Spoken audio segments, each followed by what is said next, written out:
FOMO's not a strategy.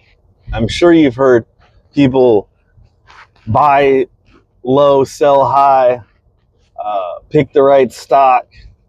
I mean, you maybe even heard people tell you to buy what you know, but nobody really tells you, like, really, why is it that people feel compelled and cannot stop doing FOMO?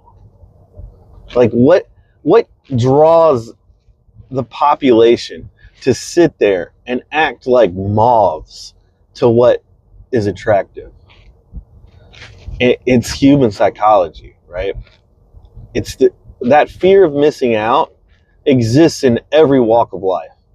Do you want to go to the club that has everybody in it, or do you want to go to the empty club that sounds like it's got crickets in it? Do you want to go to the restaurant it's bustling, that looks like everybody's enjoying themselves, or do you want to go to the restaurant where you walk in and all of the servers just turn and look at you and wait to see which table you're going to sit at? Well, it's no different in the market, right?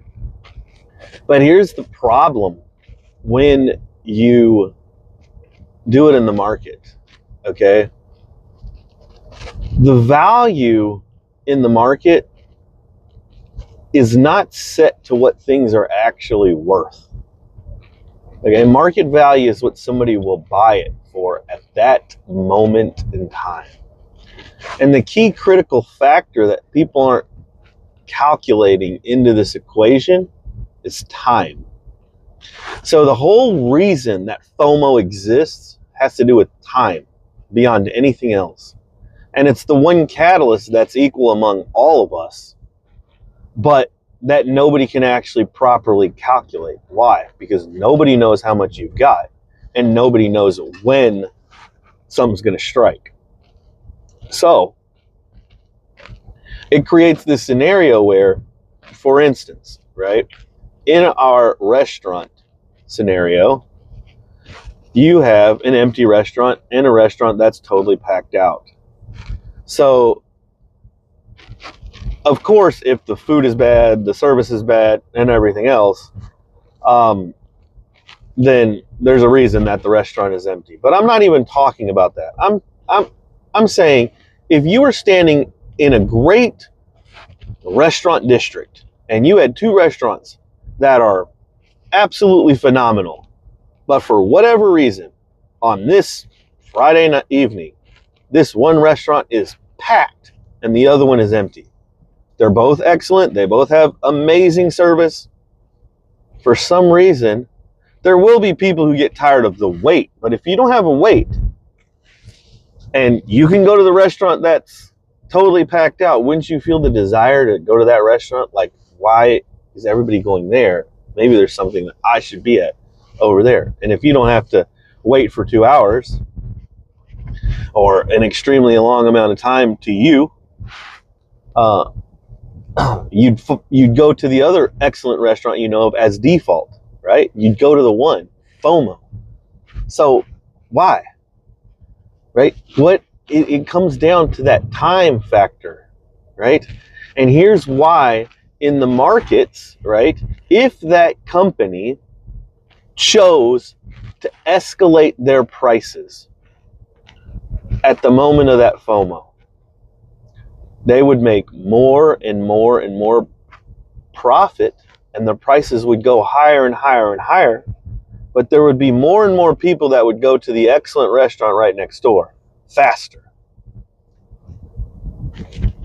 However, if while you were going to that restaurant that was packed, you got in, okay, so you're in the table, and while you were there, they kept stacking even more of the price of the food kept getting higher while you were there, but you were already eating it.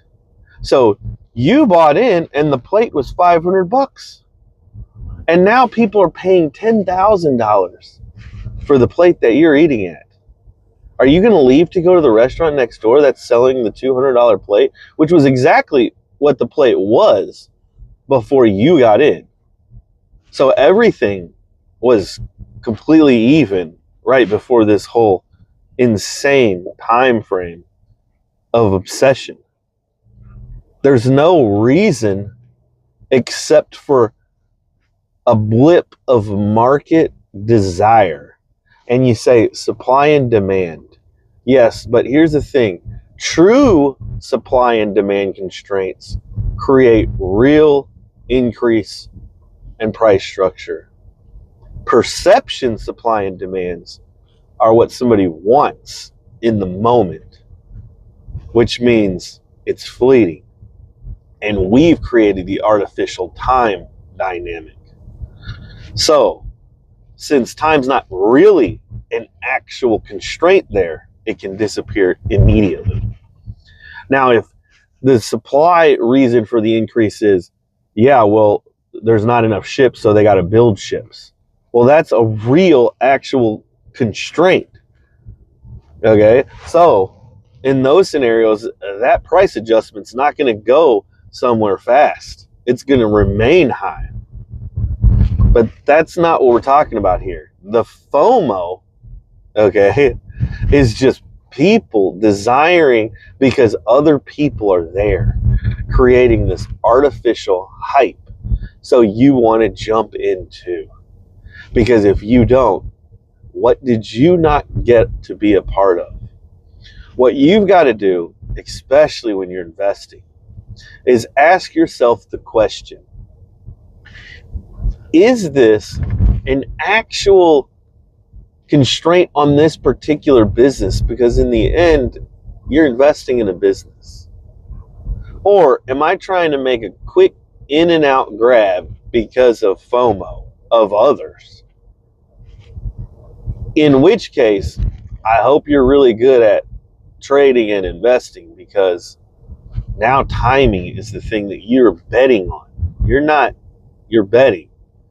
And I'll tell you right now, the algorithmic trading in companies and what they like to call smart money is really good at predicting the market compared to a retail investor. It doesn't mean that you can't win. And I'm just going to say it's a lot more like gambling than it is like investing. But if you use the real constraints, the real business metrics, the real factors that affect overall instead of FOMO to make your decisions, then you're going to fare so much better.